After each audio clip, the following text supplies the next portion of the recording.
Our playoff march continues as the Leafs beat the Bruins 3-2 in the shootout. Our playoff march continues!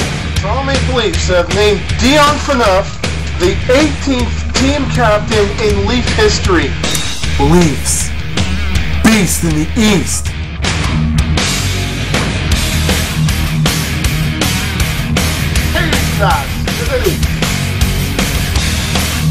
And the Leafs are rocking it out in the Music City. Oh man, that was great.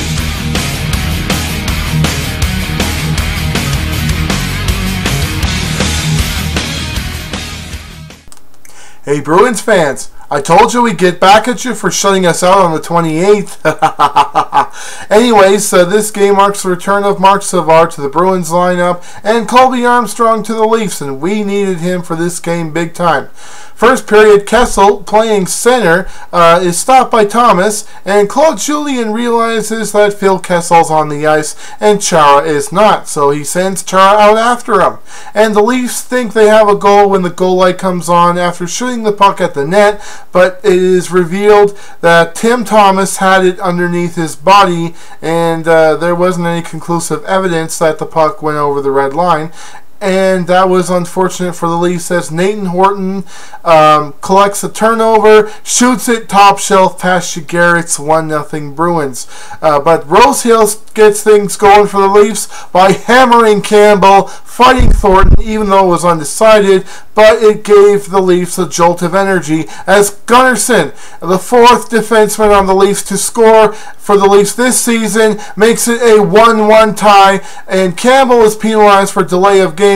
The Leafs could not score on that power play, but that's what happened to end the first period. Second period, Ollie gets the puck away, but Giguère comes up huge, and MacArthur is penalized for hooking Seidenberg, and then after that penalty is killed off, Seidenberg hits Colby Armstrong, who doesn't have his hockey helmet on, but that's okay. Colby Armstrong's okay, and Shin tries to hit Wheeler, but Wheeler trips and knocks himself over, saving Shin the trouble of having to do it himself.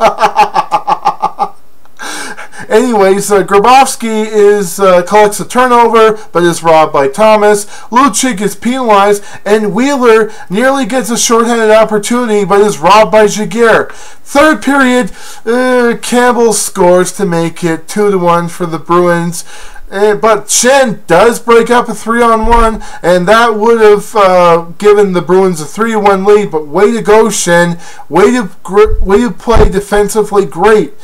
And near the end of the game, when it is 6-on-5, when the Leafs pull Giguère, Bergeron is penalized for holding, and then that is what the Leafs needed to go into overtime. As Chris Versteeg scores on the right side of the net past Thomas, it's a 2-2 tie, and the Air Canada Centre is full of energy, and the atmosphere is electric as the Leafs are getting a point.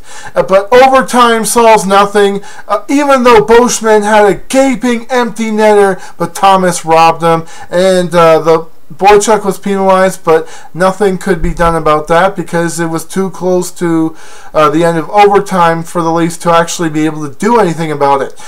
First shooter in the shootout, Nazem Kadri scores on Thomas. First shooter for Boston was Tyler Seguin, and unfortunately he scores on Giguère. Then Kuhlman fails to score on Thomas, but that's okay because Krejci is stopped by Giguère with his left pad, and then Phil, the Thrill, shoots it at Thomas. He blocks it, but that shot was way too powerful as it pushes Thomas back into the net, and the puck crosses the red line. Leafs win it 3-2 as Michael Ryder is stopped by his shot hitting the post. Way to go, guys. That is a great way to come back from losing 5-0 to the Edmonton Oilers. And wow.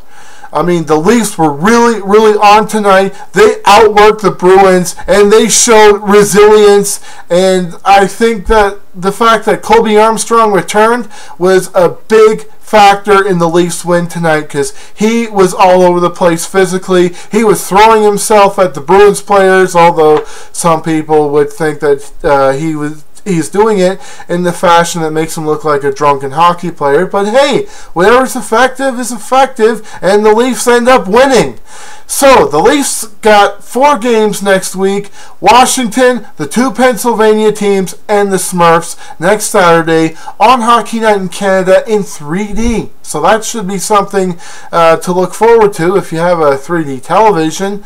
But if not, that's okay. I'm sure you'll enjoy the game anyways. So until after Monday night, go Leafs go. And if you're watching this video before Sunday's Marlies game, and you're actually going to meet me at the Marlies event, I'll see you there. But if not, well, maybe better luck next time.